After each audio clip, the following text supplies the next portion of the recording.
उद्योजक राजू खरे यांच्या हस्ते येवती येथील रस्त्यांच्या कामाचे उद्घाटन। 4 रस्त्यांसाठी 80 लाखाचा निधी मंजूर। देश स्वातंत्र्य होऊन 78 वर्ष झालं तरी गावाला मशानभूमी नाही, किती मोठं दुर्दैव। मोहोळ तालुक्यातील येवती गावातील रस्त्यांसाठी 80 लाख रुपयाचा निधी देऊन त्या रस्त्याच्या कामाचे भूमिपूजन उद्योजक राजू खरे यांच्या शुभ हस्ते संपन्न झाले। दिनांक 18 ऑगस्ट रोजी मोहोळ तालुक्यातील येवती गावातील रस्त्यांसाठी 80 लाख रुपयाचा निधी दिल्यानंतर त्या रस्त्याच्या उद्घाटन प्रसंगी उद्योजक राजू खरे यांचे येवती येथील ग्रामस्थांकडून हलगीच्या कडकडाटांमध्ये ग्रामस्थांकडून जंगी स्वागत करून यावेळी सत्कार करण्यात आले।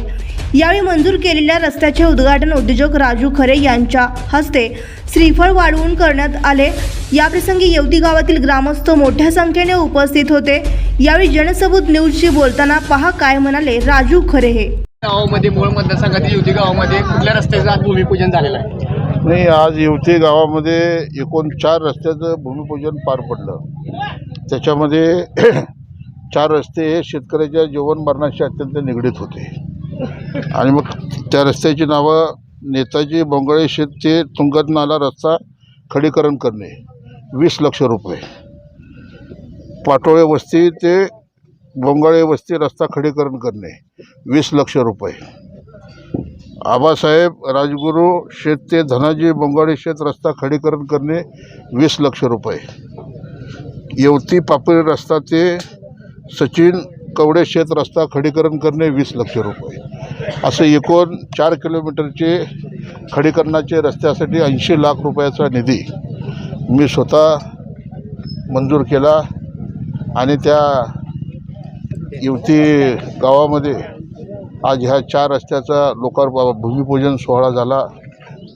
माझे सर्व सहकारी दाजी असतील, आमचे ज्येष्ठ नेते अरुण तात्या असतील, सर्व या गावचे सरपंच बालाजी आणि सगळ्यांनी मिळून हे जवळजवळ 80 लाख रुपयाच्या रस्त्याचं खडीकरणाचा नारळ आज फोडण्यात आला। कोणत्याही प्रकारचं आपल्याकडे पद नसताना तरी देखील तुम्ही लाखोंचा कोट्यवधीचा निधी तुम्ही विकासाच्या माध्यमातून आणला गेला आहे। नाही, आता कोणत्याही पदावर नसलं तरी मी ज्यांनी पदावर आहेत त्यांनी काम केलं नाही म्हणून मला काम करावं लागलं आणि गेल्या 3-4 वर्षामध्ये या मोहोळ मतदारसंघामध्ये मागल त्याला रस्ता, मागल त्याला पाणी, आरोग्याची मदत, शिक्षणाची मदत अशा प्रचंड मोठ्या प्रमाणामध्ये काम चालू केलं आणि सगळ्यात महत्त्वाचं शेतकऱ्याला जर रस्ता दिला, पाणी दिलं तर त्याच्यासारखं सुखी या जगात दुसरा कोणी नाही। परंतु इथल्या निजामी पाटीलकीनं जाणीवपूर्वक गेल्या 40-45 वर्षामध्ये इथल्या शेतकऱ्याला रस्ते आणि पाण्यापासून वंचित ठेवलं आणि म्हणून तो अनिश्चित भरून काढण्यासाठी गेले 3-4 वर्ष झालं आम्ही अहोरात्र कष्ट करतो। त्याचाच एक भाग म्हणून आज येवतीमध्ये 80 लाख रुपयाची विकास कामं झाली। परंतु आमचे विद्यमान लोकनियुक्त सरपंच बालाजी खुर्द यांनी सांगितलं की समाज कल्याण खात्याचा निधी रोखला जातो आहे। मागासवर्गीय समाजासाठी आलेला निधी रोखण्याचं महापाप इथला आमदार यशवंत माने यांनी केलेलं आहे। मी आदरणीय मुख्यमंत्री एकनाथरावजी शिंदे साहेबांकडे समाज कल्याण खातं आहे। उद्या सकाळी माननीय मुख्यमंत्री महोदयांच्या ही बाब निदर्शनास आणून जे अनगरला घडलं, अनगरचं तहसील कार्यालय पळवून नेण्याचा प्रयत्न केला, तो आम्ही हाणून पाडला। तशाच पद्धतीचा इथले मागासवर्गीय समाजाचा निधी जाणीवपूर्वक सरपंच भाजपचा आहे म्हणून त्याला तो निधी द्यायचा नाही, ही जी कुटुल नीती आहे ही नीतीचा बिमोड केल्याशिवाय आम्ही स्वस्थ बसणार नाही। उद्याच मुख्यमंत्री महोदयांकडून आदेश आले जातील आणि या गावाच्या विकासासाठी इथं यात्रा येणार आहे, या यात्रेसाठी काही रस्त्याची मागणी गावकऱ्यांनी केली, काही नवीन रस्त्याची गावकऱ्यांनी मागणी केली आणि मी आज आपल्याला हनुमान मंदिरामध्ये आमचा हा कार्यक्रम संपन्न झाला। मी हनुमानजीला साक्ष ठेवून सांगतो की येवतीचा चेहरा मोहरा बदलण्याचं काम हा रोपड्याचा सुपुत्र म्हणून राजू खरे केल्याशिवाय स्वस्थ बसणार। मोहोळ तालुक्याचे लोकप्रतिनिधी असलेले आमदार यशवंत माने यांनी 2,500 अधिक कोटींचा निधी आणला गेला असल्याचे देखील बोलले जाते वारंवार। मग 2,500 कोटी निधी आणला म्हणजे मग रस्ते काय झाले नाहीत? दुष्काळासारखे 10 हप्ता पडल्यानंतर 15 टँकरने मी पाणी पुरवत होतो। मोहोळला 15-15 दिवस पाणी नव्हतं। जी माणसं पिण्याचं पाणी मोहोळला देऊ शकत नाहीत, जी माणसं मोहोळमधल्या नागरिकांना सांडपाण्याची व्यवस्था करू शकत नाहीत, जे माणसं मोहोळच्या शहरातील ग्रामीण भागातील जनतेला रस्ता देऊ शकत नाहीत, मग 2,500 कोटी आले कुठून? 2,500 कोटी हा बनाव आहे आणि हा बनाव येत्या विधानसभेच्या निवडणुकीमध्ये आम्ही उघडा पडल्याशिवाय राहणार नाही. काही गावातील लोकांच्या अनेक देखील कित्येक वेळा 4-4, 5-5 वेळा रस्त्याचं देखील नारळ फुटले गेलं असले देखील बोलले जाते आमदार यशवंत माने यांच्याकडून, पण तरी देखील आज ताग्यात रस्ता त्या भागामध्ये झाला नसले देखील तिथले स्थानिक नागरिक म्हणतात. हे पहा, माननीय आमदार विद्यमान जे आमदार आहेत त्या आमदारांच्या फेसबुक अकाउंटवरनं, त्या आमदाराच्या इंस्टाग्राम अकाउंटवरनं कित्येक रस्त्याची भूमिपूजन झाली, परंतु 2-2 वर्ष 3-3 वर्ष झालं तिथली कामं झाली नाही.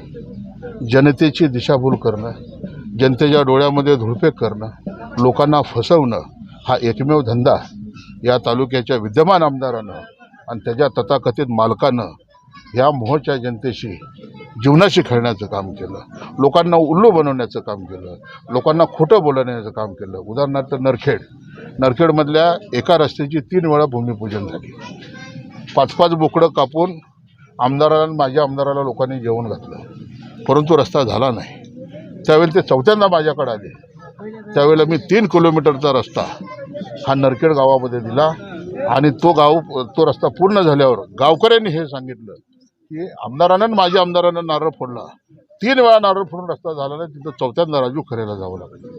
उदाहरणार्थ मनगुळ हे गाव 2014-2019ला मोहोळ तालुक्यातलं एक असं गाव आहे की गेली 2 विधानसभेला आणि 1 लोकसभेला ते निवडणुकीवर बहिष्कार टाकतंय, परंतु अनगरपासून 5 किलोमीटरवर असणारं गाव आज मतदानावर बहिष्कार टाकतोय. जिल्ह्याचा कलेक्टर बैलगाडीत जातोय, पोलीस मतदानाची केंद्र घेऊन ट्रॅक्टरमध्ये जात आहेत आणि अशा गावं बहिष्कार टाकतंय. मग कसले 2,500 कोटी रुपये आणले? तुमच्या गावापासून अनगरपासून 5 किलोमीटर असणाऱ्या गावाला जायला रस्ता नाही म्हणून गावकरी मतदानावर बहिष्कार टाकतोय. हे जर विदारक चित्र या महाराष्ट्रासमोर, या जिल्ह्यासमोर येत असेल तर कसला विकास केला आहे 2,500 कोटीचा? हा बनाव आहे. खोटी नारळ फोडणे, एक रस्त्याची 5-5, 6-6 वेळा नारळ फोडणे, लोकांची दिशाभूल करणे, आणि हे त्यांच्या फेसबुक अकाउंटवरनं, त्यांच्या इंस्टाग्रामवरनं आलेलं आहे. त्यामुळे येत्या निवडणुकीमध्ये त्याचा पर्दाफाश केल्याशिवाय मी स्वस्त बसणार नाही. जनसबूत न्यूजच्या बातम्या पाहण्यासाठी आजच जनसबूत न्यूज चॅनलला सबस्क्राईब करा आणि बाजूला असणारे बेल आयकॉन प्रेस करा.